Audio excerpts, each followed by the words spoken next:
Hi friends, welcome to Hussain's brief. Smart கீயோட வேலை ரொம்ப அருமையாக இருக்கும் ஃப்ரெண்ட்ஸ். அதாவது எப்படின்னா, இந்த சாவி உள்ளே வச்சுட்டு வண்டி லாக் ஆகாது. அதே மாதிரி பார்த்தீங்கன்னா, டிக்கிக்குள்ளே சாவி இருந்துச்சுனாலும் டிக்கி மூடாது. ஸோ நம்ம அதை செக் பண்ணி காட்டுறேன் பாருங்கள் உங்களுக்கு. ஸோ வண்டி ஆஃப் பண்ணிட்டோம். ஸோ வண்டி வந்து நீங்கள் எய்தர் வந்து இங்கே லாக் பண்ணிக்கலாம், இங்கே அன்லாக் பண்ணிக்கலாம். ஸோ அப்படி இல்லை அப்படின்னா நம்ம டைரெக்டாக இந்த பட்டனை ப்ரெஸ் பண்ணுறது மூலமாக லாக் பண்ணிக்கலாம். ஸோ லாக் ஆயிடுச்சு வண்டி. ஓகேவா? இப்போ சாவி வந்து இங்கே நான் வச்சுட்டேன். ஜஸ்ட் வந்து நம்ம இதை டச் பண்ணோம்னா போதும், வண்டி அன்லாக் ஆகிடும். ஓகேவா? வண்டி அன்லாக் ஆயிடுச்சு. வண்டி திறக்கலாம். சரியா? இதுவே நான் அந்த சாவியை வந்து இங்கே உள்ளே வச்சுட்டேன். உள்ளே வச்சுட்டு இப்போ நான் லாக் பண்ண ட்ரை பண்ணேன் அப்படின்னா லாக் ஆகாது வண்டி. பார்த்தீங்களா? லாக் ஆகலை. நம்ம எத்தனை வாட்டி அமுக்கினாலும் லாக் ஆகாது. ஏன்னா வண்டிக்குள்ளே அந்த சாவி இருக்குன்னு அது சென்ஸ் பண்ணுது. இங்கே பாருங்க, வண்டி லாக் ஆகலை. ஸோ திறக்குது. இதுவே நான் சாவியை வெளியே எடுத்துட்டேன் அப்படின்னா வண்டி வந்து லாக் ஆகிடும். இப்போ நான் சாவியை வெளியே எடுத்துட்டேன். ஸோ இப்போ நான் ப்ரெஸ் பண்ணுறேன், வண்டி லாக் ஆயிடுச்சு. ஓகேவா? நம்ம சாவியை கையில் வச்சுருந்தா போதும், டிக்கியும் அப்படியே நம்ம ஓப்பன் பண்ணிக்கலாம். ஸோ ஜஸ்ட் ஒரு வாட்டி செக் பண்ணிவிட்டு ஓப்பன் பண்ணிவிடும்.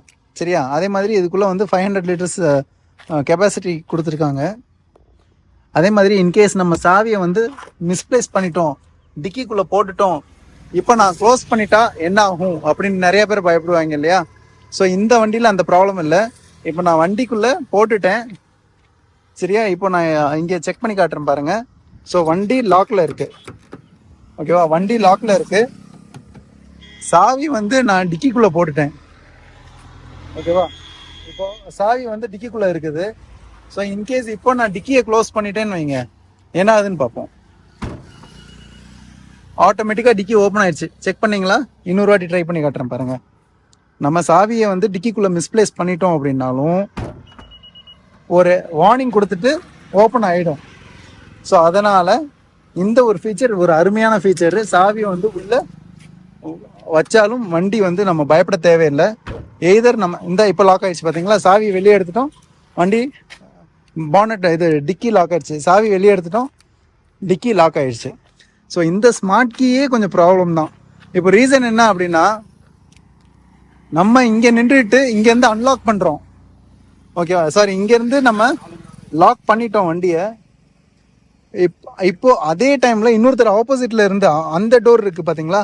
நம்ம இங்கேருந்து நவுறதுக்குள்ளே, இங்கேருந்து நம்ம அந்த ஃபியூ மீட்டர்ஸ் நம்ம நவுந்து போகிறதுக்குள்ளே ஆப்போசிட் டோரை வந்து லைட்டாக திறந்தோம்னா திறந்துரும்.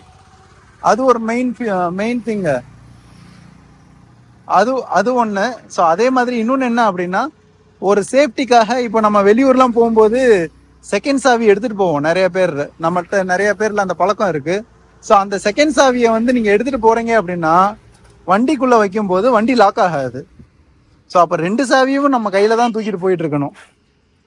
அதே மாதிரி டிக்கிக்குள்ளே நம்ம சாவி வச்சு பத்திரமா இருக்கட்டும்னு பார்த்தோம்னாலும் அதுவும் நடக்காது. ஸோ இந்த மாதிரி இதில் வந்து நிறைய மைனஸஸும் இருக்குது.